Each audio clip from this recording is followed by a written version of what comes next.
Assalamualaikum warahmatullahi wabarakatuh. Pada kesempatan kali ini saya akan bercerita tentang kisah Nabi Musa alaihi salam membelah Laut Merah. Kejahatan Fir'aun semakin menjadi-jadi. Para pengikut Nabi Musa disiksa agar menjadi sesat dan mengikuti kembali perintah Fir'aun. Istri Fir'aun yang dulu merupakan ibu angkat Nabi Musa turut mengikuti ajaran Nabi Musa. Dan ketika Fir'aun mengetahui hal tersebut, Fir'aun langsung menyiksa Asiah istrinya sendiri hingga meninggal dunia. Nabi Musa kemudian berdoa agar Allah memberi azab kepada Fir'aun dan para pengikutnya. Dengan segera negeri Mesir dilanda kemarau panjang sehingga tanaman gandum milik kerajaan Fir'aun gagal panen. Banyak pepohonan dan hewan ternak mati, disusul badai yang merobohkan rumah-rumah mereka, dan wabah penyakit melanda di mana-mana. Dalam keadaan demikian, para utusan Fir'aun mendatangi Nabi Musa agar berdoa kepada Allah untuk mencabut azab itu.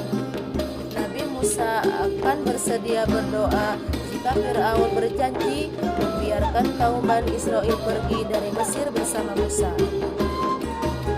Namun setelah azab itu berhenti dan keadaan menjadi normal, Fir'aun malah mengingkari janjinya.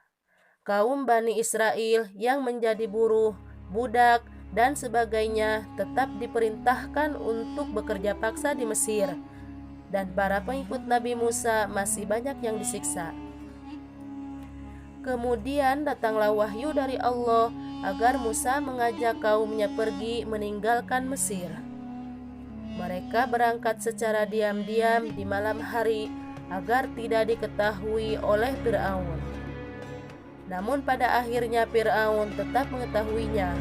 Fir'aun dan ribuan bala tentaranya segera menyusul rombongan Nabi Musa. Ketika rombongan Nabi Musa telah sampai di tepi Laut Merah, mereka tidak dapat melanjutkan perjalanan karena terhalang oleh lautan.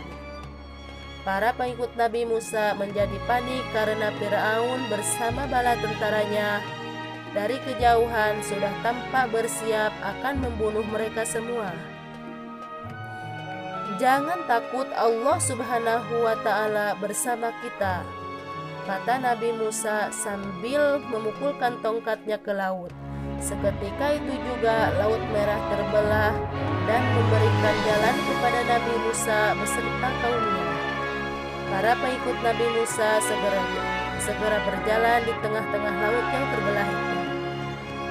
Setelah mereka sampai di daratan seberang, Fir'aun tiba dan menyusul mereka melalui jalan di laut yang terbelah itu.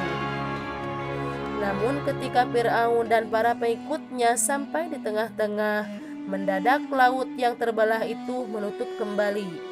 Tenggelamlah Fir'aun dan para bala tentaranya yang berjumlah ribuan itu.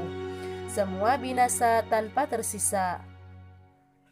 Sesudah selamat dari kejaran Fir'aun, Nabi Musa dan pengikutnya meneruskan perjalanan. Di waktu mereka kehausan dan tidak terlihat ada tempat mata air, Nabi Musa lalu memukulkan tongkatnya ke sebuah batu yang cukup besar. Maka dari batu itu memancarlah air yang dapat mereka minum. Dan ketika mereka berada di semenanjung Sinai, mereka merasa kepanasan karena panas matahari seperti memanggang bumi. Tak ada tempat berteduh karena tak ada satupun pohon yang terlihat oleh mereka. Di saat seperti inilah Allah memberikan nikmatnya berupa awan yang mengikuti dan melindungi perjalanan mereka. Demikianlah kisah Nabi Musa alaihi salam yang bisa saya sampaikan. Assalamualaikum warahmatullahi wabarakatuh.